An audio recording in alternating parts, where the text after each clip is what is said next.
Salam Bapak Ibu sekalian jemaat yang saya kasih dalam Tuhan. Mari kita berdoa sebelum kita mendengarkan firman Tuhan pada hari Selasa malam ini. Mari kita berdoa. Bapa di surga, terima kasih. Kami bersyukur kalau Tuhan masih berikan kesempatan buat kami untuk kami boleh datang bersama-sama, baik sekalian jemaatmu yang masih di rumah, bahkan kami yang ada di gereja ini. Kami siap membaca firman-Mu dan kami akan siap untuk menaikkan doa-doa salat kami pada malam ini. Berfirmanlah kepada kami karena kami siap untuk mendengarkan firman Tuhan. Dalam nama Tuhan Yesus kami berdoa. Amin. Bapak Ibu sedang jemaat yang saya kasih dalam Tuhan, kita akan buka dalam Alkitab kita, dalam kitab Kolose pasal 4 ayat 2 sampai ayat yang ketiga. Demikian firman Tuhan. Bertekunlah dalam doa dan dalam pada itu berjaga-jagalah sambil mengucap syukur. Berdoalah jugalah untuk kami, supaya Allah membuka pintu untuk pemberitaan kami, sehingga kami dapat berbicara tentang rahasia Kristus yang karenanya aku dipenjarakan. Firman Tuhan ini, surat ini ditulis oleh Rasul Paulus kepada jemaat di Kolose, mengingatkan mereka supaya mereka selalu bertekun di dalam doa. Bapak Ibu sedang jemaat yang saya kasih dalam Tuhan, mengapa kita harus berdoa? Kenapa doa itu sangat penting dalam kehidupan kekristenan kita? Sebelum kita menaikkan doa-doa salat kita, mari kita belajar dari firman Tuhan ini. Paulus mengingatkan kepada jemaat di Kolose supaya mereka bertekun di dalam doa dan berjaga-jaga. Jadi bertekun dalam doa artinya berdoa bukan karena ada masalah. Jadi bertekun dalam doa artinya setiap saat, baik dalam keadaan baik dalam keadaan pergumulan, baik dalam keadaan sakit, dalam keadaan apapun, kita tetap berdoa. Mengapa kita harus berdoa? Pada malam hari ini ada 3 hal yang saya akan sampaikan kepada kita semua. Yang pertama, Alkitab mengajarkan kepada kita harus berdoa. Alkitab mengajarkan itu. Karena doa itu salah satu kebutuhan kita. Sebagai kehidupan orang percaya, kebutuhan rohani kita. Maka kita harus berdoa. Kita berdoa bukan karena harus ada masalah baru berdoa, tidak. Baik dalam keadaan apapun berdoa, tetaplah berdoa. Artinya dalam keadaan situasi yang menyenangkan atau tidak, kepada seluruh sedang jemaat dimanapun saudara berada, doa itu adalah nafas kerohanian kekristenan kita. Maka kita harus berdoa. Ya. Karena apa? Karena itu Tuhan yang inginkan supaya kita berdoa. Jadi poin yang pertama, mengapa kita berdoa? Karena Alkitab yang katakan, Yesus yang mengingatkan pada saat Yesus sudah melakukan hal yang sama di Taman Getsemani. Dia ingatkan kepada murid-muridnya berdoa supaya kamu jangan jatuh dalam pencobaan. Jadi berdoa itu adalah perintah atau ingatan Tuhan atau kehendaknya Tuhan untuk kita supaya kita bisa kuat, supaya jangan jatuh dalam pencobaan. Keluarga, semua orang punya kebutuhan pribadi. Untuk kita bisa menyampaikan itu kepada Tuhan, harus berdoa. Tidak ada jalan yang lain. Yang pertama, kebutuhan keluarga kita. Semua Bapak Ibu sedang jemaat dimanapun berada, pasti ada kebutuhan keluarga.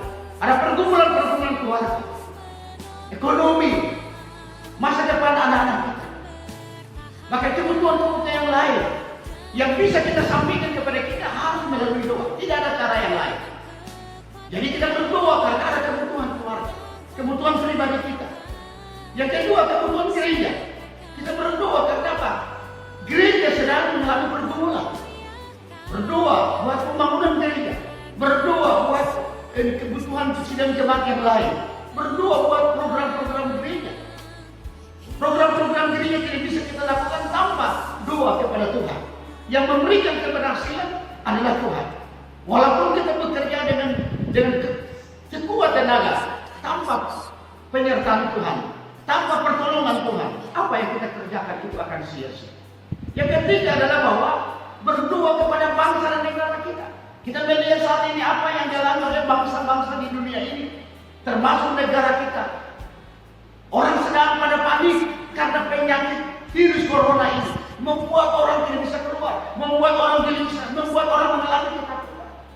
Tidak ada jalan yang lain. Jemaat Tuhan dimanapun saudara berada, khususnya gereja GSIA, khusus GSIA Singkawang dimanapun saudara berdoa, jangan sia-siakan waktu yang ada ini. Tapi waktu yang ada ini, saudara ada di rumah, saudara ada di mana saja, saudara harus berdoa buat negara kita, buat ini Kalimantan Barat, buat Singkawang, buat Simbedas. Kita berdoa supaya negara kita ini aman, virus ini mulai berlalu dan masyarakat Indonesia mulai kembali lagi bekerja sebagaimana biasa, hanya dengan lewat doa. Jadi kita berdoa karena ada kebutuhan keluarga, kebutuhan pribadi, kebutuhan gereja. Yang ketiga adalah kebutuhan negara kita, kebutuhan negara kita perlu berdoa supaya gereja Tuhan dimanapun saudara berada, mari saudara-saudara dalam gereja, mari kita saling mendoakan satu yang lain supaya negara kita dapat diselamatkan oleh Tuhan dan virus ini boleh berlalu dan kita boleh kembali bergereja, beribadah, melayani Tuhan seperti yang biasa kita lakukan itu. Dan yang terakhir yang ketiga adalah kita berdoa supaya Tuhan melakukan sesuatu buat kita. Kita berdoa supaya Tuhan melakukan sesuatu. Maka dalam hari Selasa yang lalu dikatakan dalam Yeremia 33 ayat 3, berserulah kepada Tuhan. Tuhan tidak bisa melakukan sesuatu buat saudara dengan saya kalau saudara tidak berdoa. Hanya berdoalah, hanya berserulah kepada Tuhan. Matius pasal 7 ayat 7, mintalah maka aku akan berikan, ketuklah.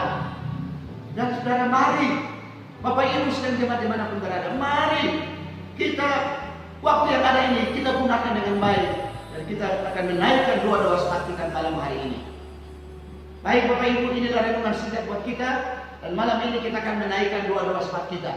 Doa saat yang pertama, kita akan berdoa buat seluruh sidang jemaat dimanapun saudara berada. Berdoa buat perlindungan Tuhan, berdoa buat kesehatan, berdoa juga buat kebutuhan-kebutuhan sidang jemaat. Kita berdoa seluruh sidang jemaat dimanapun mereka berada, doakan, saling mendoakan di rumah masing-masing supaya kita boleh dikuatkan oleh Tuhan. Yang kedua, kita berdoa buat program-program gereja kita. Kita berdoa pembangunan yang ada pastor yang di belakang yang sedang dibangun, mari kita berdoa supaya pembangunan di belakang ini boleh tepat selesai. Tukang yang mengerjakan, kita doakan dia supaya semuanya boleh berjalan dengan baik. Yang ketiga, kita berdoa buat virus corona yang sedang melanda dunia ini. Kita berdoa supaya ada perlindungan Tuhan buat kita supaya tidak seluruh jemaat dan bahkan anak-anak Tuhan, bahkan semua orang tidak akan mengalami hal-hal yang kita tidak inginkan. Kita saling berdoa buat bangsa dan negara kita. Kita berdoa. Kita juga berdoa buat penginjilan, pelayanan mimbar dimanapun kita berdoa. Khususnya kita juga berdoa buat sinode gereja sidang jemaat Allah. Kita doakan buat program-programnya dan juga kita berdoa buat sekolah kita. Kita juga berdoa buat guru-guru, PPA kita doakan, tutor semua kita doakan. Mari kita berdoa bersama-sama. Bapa kami di dalam surga, terima kasih kami sudah mendengarkan firman-Mu, karena kami tahu bahwa firman itulah yang menguatkan iman kami. Malam ini kami berdoa bersama-sama dengan seluruh sidang jemaat saat ini mereka ada sedang di rumah mereka masing-masing. Kami mau berdoa buat seluruh sidang jemaat GSIA Singkawang. Tuhan, kami rindu supaya mereka dimanapun mereka berada, biarlah Tuhan menjaga dan melindungi mereka. Tuhan akan memberikan kekuatan buat mereka. Yang sakit Engkau sembuhkan, yang lemah Engkau kuatkan, dan yang saat ini mengalami ekonominya terganggu, Tuhan pulihkan ekonomi mereka. Tuhan akan pimpin mereka, dan biarlah mereka akan tetap kuat dan tetap berharap kepada Tuhan, karena pertolongan itu hanya datang dari Tuhan. Kami juga berdoa buat program-program gereja kami. Tuhan Yesus, kami berdoa supaya program-program gereja kami, baik program jangka panjang, jangka pendek, Tuhan turut campur tangan. Apapun yang kami rencanakan dalam pelayanan khususnya di gereja kami pada tahun ini, Tuhan juga akan tolong. Pembangunan yang sedang berjalan, Tuhan turut campur tangan supaya pembangunan ini boleh selesai dengan baik. Dan juga kami rencana pembelian tanah wakaf, Tuhan Engkau akan tolong, Tuhan akan berkati seluruh sidang jemaat supaya kami bisa ambil bagian untuk pembelian tanah ini. Terima kasih ya Tuhan. Kami juga berdoa buat khususnya pelayanan gereja sepanjang minggu ini Tuhan. Baik kami yang ada di sini, baik yang ada sidang jemaat yang ada di rumah mereka masing-masing. Biarlah kami saling mendukung satu dengan lain. Terlebih kami berdoa buat pasca yang akan kami lakukan pada tanggal 10 yang akan datang Tuhan. Tolong Tuhan, buka jalan supaya kami boleh beribadah bersama dengan jemaat. Walaupun situasi yang seperti ini, kami percaya ada pembelaan Tuhan, ada penjagaan Tuhan dalam kepada seluruh sidang jemaat. Kami juga berdoa buat virus corona yang sedang merajalela di dunia ini. Bahkan juga di bangsa kami, bahkan juga ada di Kalimantan Barat, dan juga ada di kota Singkawang ini Tuhan. Kami berdoa Tuhan, Engkau berikan hikmat buat pemerintah kami untuk boleh memimpin bagaimana jalan keluar untuk mengatasi virus ini, supaya bangsa kami boleh diselamatkan, masyarakat Indonesia boleh diselamatkan, dan virus ini boleh berlalu, dan biarlah negara kami boleh jauh dari wabah. Ampunilah segala dosa-dosa masyarakat Indonesia. Mereka dari kehidupan kami yang menyakiti Tuhan. Ampuni kami Tuhan. Kuduskan kami Tuhan. Dan biarlah wabah ini boleh berlalu. Terima kasih ya Tuhan. Selamatkanlah negara kami. Selamatkan provinsi kami. Selamatkan juga kota Singkawang ini ya Tuhan. Terima kasih Tuhan. Kami juga berdoa buat khususnya kebutuhan-kebutuhan kami. Tuhan, baik kebutuhan jasmani rohani, Tuhan senantiasa mencukupkan itu semuanya. Berdoa juga buat PPA, baik tutor, baik staf. Tuhan akan menolong mereka, Tuhan memberkati mereka dimanapun mereka berada. Berdoa buat anak-anak sekolah, baik PAUD, baik SD, baik SMTK, mulai dari kepala sekolah sampai ke semua guru-guru. Tuhan dimanapun mereka berada, Tuhan juga akan menyertai. Terima kasih ya Tuhan. Inilah doa sembah kami yang kami naikkan kepada Tuhan. Dan kami mengimani Tuhan sudah mendengar dan Tuhan sudah memberikan jawaban itu kepada kami. Di dalam nama Yesus kami berdoa dan mengucap syukur. Haleluya. Orang percaya katakan amin. Selamat malam. Tuhan memberkati.